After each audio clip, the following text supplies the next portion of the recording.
দেখুন, এই ঘটনাটিকে মর্মান্তিক, বেদনাদায়ক, মানে কোনো বিশেষণ দিয়ে আমি এটাকে ব্যাখ্যা করার মতো আমার ক্ষমতা নেই।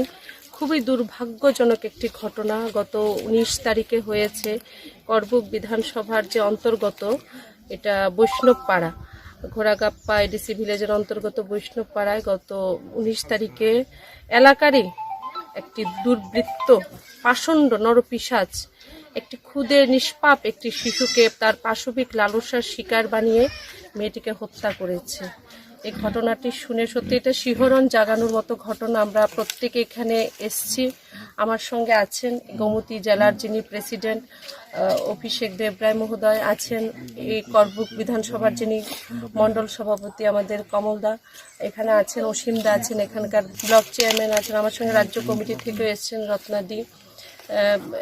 তবে একটা জিনিস, যে ঘটনা সংঘটিত হয়েছে, আমরা মেয়েটিকে তো আর তার পরিবারের হাতে ফিরিয়ে দিতে পারবো না, সেটা ঠিক, কিন্তু পুলিশ প্রশাসন তার দায়িত্ব যথাসময়ে পালন করেছে।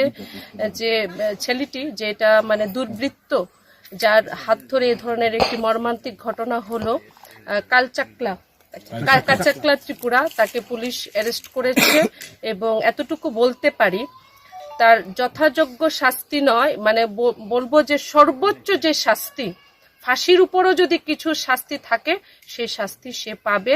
এবং আরেকটি বিষয়, আমাদের রাজ্যের মাননীয় মুখ্যমন্ত্রী উনি নিজে ঘটনাটির তদন্ত উনি দেখছেন, এবং উনিও আমাকে গতকাল বলেছেন যে তুমি যাও, গিয়ে সর্বোচ্চভাবে যেভাবে পারো পরিবারের পাশে দাঁড়িয়ে তোমরা সাহায্য করে আসো।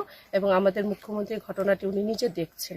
দেখুন, আজকে এখানে আমি এসে দেখলাম, এতদিন যে ঘরে ওনারা বসবাস করতেন মেয়েটির পরিবার, দেখে আমার অবাক লাগলো যে সভ্য সমাজে 25 বছর, আমরা তো নিজেদেরকে সভ্য মানুষ, আমরা নিজেকে সভ্য বলে আমরা বলি, এই সভ্য সমাজের মধ্যে 25টা বছর এরকম পরিবারও আছে যে এরকম ঘরে ওদের বসবাস করতে হয়েছে।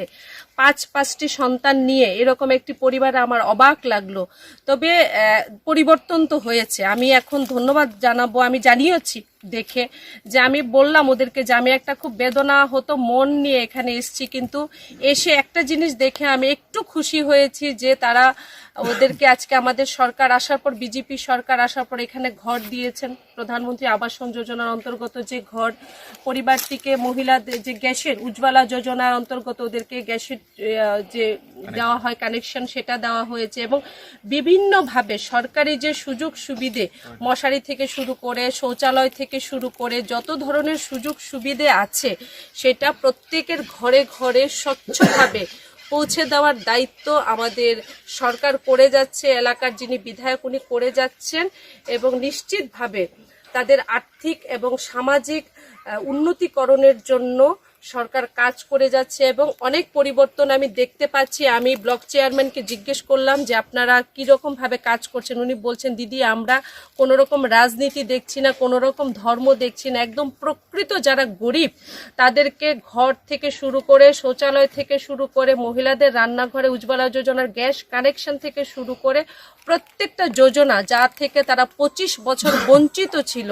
দেখুন, এটা আমার বলার মতো যে বলতে হচ্ছে, অবশ্যই আমি সরকারের হয়ে বলবো, পার্টির হয়ে বলবো, সেটা আলাদা বিষয়, যেহেতু আমি মহিলা মোর্চার সভানেত্রী। কিন্তু এখানে আজকে আপনি যেহেতু নিজেও এসছেন, আপনি নিজে গিয়ে দেখে এসছেন যে কি রকম একটা ঘরে তারা এতদিন বসবাস করতো, যারা জনজাতিদের যারা বলতো যে তারা হিতৈষী, যারা জনজাতিদের কথা বলে মাইক পথ ঘাট গরম করে বেড়ান, আজকে এসে দেখলাম এখানে যে তারা প্রকৃত 25 বছর তারা কি করে গেছেন।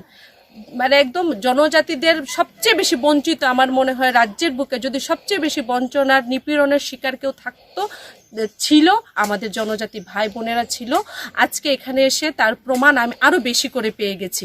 তবে তারা যে পরিবারটি, আমরা আজকে কোনো পয়সা দিয়ে টাকা দিয়ে তো আর মেয়েটিকে আমরা ফিরিয়ে দিতে পারবো না। আর মেয়েটি যে ক্ষুদে নিষ্পাপ শিশুটি আজকে হারিয়ে গেছে, যাকে হত্যা করা হয়েছে, আজকে লাখ লাখ টাকা দিয়েও তাকে আমরা তার মূল্য নির্ধারণ করা যায় না। তবে আমরা আমাদের দল থেকে একটু সামান্যটুকু সাহায্য করেছি, কারণ পয়সা টাকা এরকম একটি জিনিস, হাতে যদি অর্থ না থাকে মানে মানুষের কিছুই থাকে না।